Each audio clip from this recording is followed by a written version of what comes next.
কেউ কেউ বলছেন এই স্বপ্নটা বাস্তব, আবার কেউ বলছেন অবাস্তব। কেউ বলছেন যে এত বড় ঘটনা ঘটানো, এটার যে রিস্ক থাকবে ভবিষ্যতের জন্য, তিনি এটা করবেন না, কালক্ষেপণ হবে, সময় যাবে। কারণ এই ঘটনাটার জন্য যে স্বপ্নটা তিনি দেখছেন, এটাকে বাস্তবায়নের জন্য যে আয়োজন, সেই আয়োজনের কিন্তু ওইরকম তোড়জোড় কোনো কিছুই নেই, যেটা ভারত থেকে আমরা যতটুকু শুনতে পাচ্ছি। এখন তিনি সরকার থেকে সরে গেলে নির্বাচনের পরে পরবর্তী সরকারের উপর এটা দায়ভার গড়াবে। তিনি বলবেন যে ভাই, এটা তো আমি স্বপ্ন দেখছিলাম, ট্রাইও করছি, হয় নাই। শেখ হাসিনার বিচার এই মুহূর্তে আমাদের এনসিপি সহ বেশ কিছু রাজনৈতিক দলের প্রধান যারা, তারা কেউ কেউ চাইছেন শেখ হাসিনার ফাঁসি, কেউ চাইছেন আজীবন কারাদণ্ড। আর ডক্টর ইউনূস তিনি মনে করছেন তার সরকার ক্ষমতায় থাকতে তিনি শেখ হাসিনাকে ওই দেশে রাইখা হোক বা এই দেশে রাইখা হোক, এটার বিচারটা কইরা ফেলতে চান আর কাঠগড়ায় দাঁড় করানোর পরিকল্পনা আছে। তবে ক্যালকুলেশন বলছে ক্ষমতা থেকে ডক্টর ইউনূস গেলেও, বিএনপি ক্ষমতায় আসলেও শেখ হাসিনা জেল খাটবে। কারণ বেগম খালেদা জিয়ারে তিনি যেই পরিমাণ জেল খাটাইছেন, এটা খুবই সিম্পল যে শেখ হাসিনারেও বিএনপি ক্ষমতায় আসলে জেল খাটাবে, আর জামাত থাকলে তো কোনো কথাই নেই। যাই হোক, আমাদের সরকার এখন কি স্বপ্ন দেখছেন শেখ হাসিনাকে নিয়ে, বা বিশেষ করে ডক্টর মোহাম্মদ ইউনূস অন্তর্বর্তী সরকারের প্রধান উপদেষ্টা, তিনি বলছেন মানবতা বিরোধী অপরাধী হিসাবে শেখ হাসিনাকে কাঠগড়ায় দাঁড়াতেই হবে। এটা অবশ্যই হবে, আজ হোক কাল হোক, এটার কোনো রক্ষা হবে না। জাতিসংঘের তদন্ত প্রতিবেদনে যা আসছে আর জুলাই আগস্টে যা ঘটছে, এটা দৃশ্যমান। যুক্তরাজ্য ভিত্তিক সংবাদ মাধ্যম স্কাই নিউজকে দেওয়া এক সাক্ষাৎকারে তিনি বলছেন যে অপরাধী হিসাবে শেখ হাসিনাকে কাঠগড়ায় দাঁড় করাতেই হবে।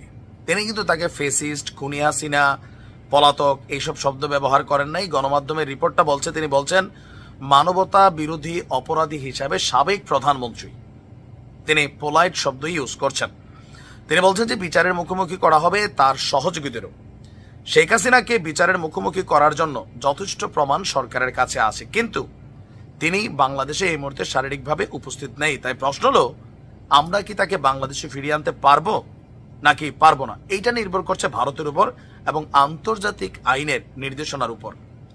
যারা আন্তর্জাতিক আইনগুলা বোঝেন, কম বেশি যাদের জানা আছে, বন্দি বিনিময় চুক্তি, প্রত্যর্পণ চুক্তি, অথবা ভারতের সাথে বাংলাদেশের যে চুক্তি, কোনো আইনেই এই সরকার তো দূরের কথা, আগামী দিনের সরকারগুলো ভারত থেকে শেখ হাসিনাকে বাংলাদেশে আনবে, আমার মনে হয় এটা অসম্ভব একটা ইস্যু। যেমন 5 তারিখে শেখ হাসিনার পতন ঘটছে, অকল্পনীয় ছিল, এরকম আর একটা অকল্পনীয় ঘটনা ঘটবে যদি ভারত শেখ হাসিনাকে ফেরত দেয়।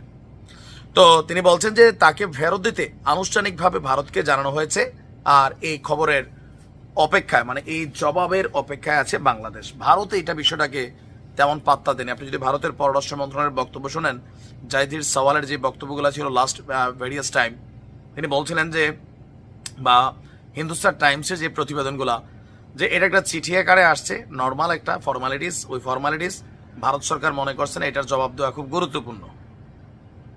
আর কেন্দ্রীয় সরকার, বিজেপি আরও যারা আছেন মেইন, পাশাপাশি কংগ্রেসের 2-1 কথা বলছেন, কিন্তু তাদের কথায় মোদী সরকার ঝুঁকে না ভারতে। আর রাইট নাও দিল্লি সহ বিভিন্ন জায়গায় মোদির কিন্তু জয় জয়কার। এই অবস্থায় অন্য দলগুলো যে সমর্থন দিবে, ভারতের জনগণ চায়, 55% জনগণ চায় শেখ হাসিনাকে ফেরত দেওয়া, কিন্তু সরকার কি চায়? সরকার চায় না। তো এই চাওয়া না চাওয়ার মধ্যে শেখ হাসিনাকে বাংলাদেশে এনে বিচার করার যে স্বপ্ন, এটা পূরণ করা বড়ই কঠিন। আর দ্বিতীয়ত আমার মনে হয় আর কি, যে ডক্টর ইউনূস তিনি আসলে এই ধরনের রিস্ক তুলতে চাইবেন না। পরবর্তী সরকারের সময় যা হবে, এটা তৎকালীন সরকার পলিটিক্যালি এটা ওকে হয়ে যাবে। কারণ বিএনপি শেখ হাসিনার জেল খাটাবে, খালেদা জিয়ার আওয়ামী লীগ খাটাইছে, বিএনপি খালেদা শেখ হাসিনারে খাটাবে, কিন্তু ডক্টর ইউনূস এই রিস্কটা নেবেন না। আপনি ভিডিওটা থাকবে, দেখে রাখেন। আর যদি ঘটে 5 আগস্টের মতন অসম্ভব আর একটা ঘটনা হতে ঘটতে পারে।